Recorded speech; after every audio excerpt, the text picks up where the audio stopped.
Hi everyone, this is Pam Calfo from the Bridgeville Public Library, and today is the first part in a series of slideshows on how you can help preserve your family history.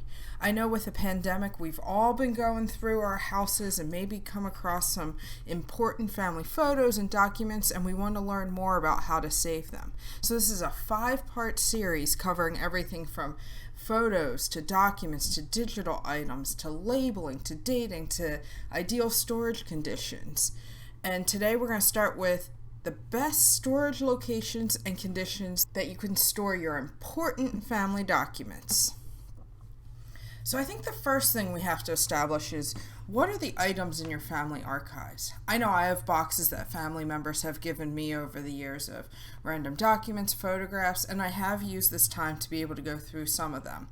But you have to figure out first what's in your family archives. Photos, newspaper, documents, letters, birth certificates, scrapbooks, and various photo albums.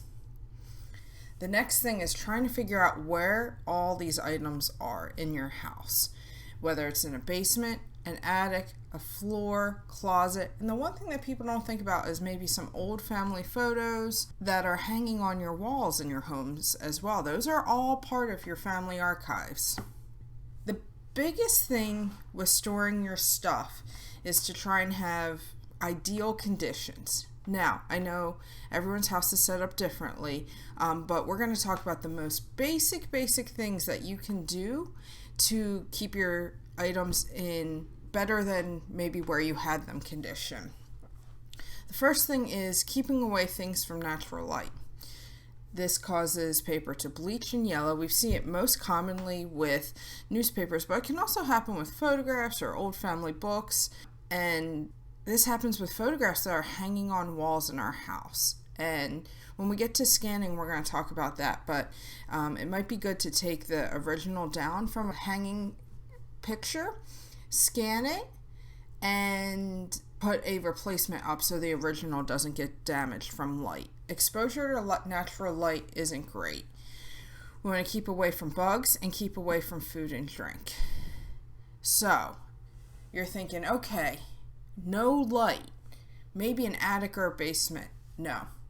Attic and basements are not ideal. I understand this is the most storage we have in our house, but the reason is because the stable temperature is ideal for storing things.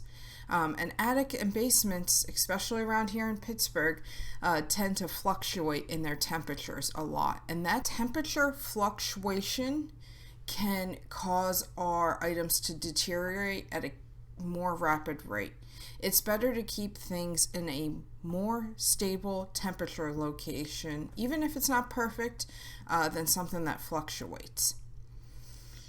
Going to the temperature, we also have relative humidity. It's the humidity in the air and that moisture or the lack thereof that can cause items to deteriorate very quickly. And here's a rough guideline: 70 degrees and 40% relative humidity. As a result, one of the best places to keep things is in a closet in your house that maybe will be air conditioned and kind of more at a stable temperature. We also want to keep things off the ground for flooding reasons. So you don't want to keep things maybe on a first floor closet in case there's a flood. So maybe an upstairs bedroom closet or up on a shelf on a first floor closet is fine. I know everyone's house is laid out a little differently, but if you do one thing, it's get those items out of the attic and basement and find them a new home. Next week, we're going to talk about in what type of enclosures and how to save those specific photos and documents. So to recap from today, get your items out of attics and basements, maybe put them in a closet and put them up off the ground to get them that stable temperature to prevent deterioration. Talk to you next week. Thank you.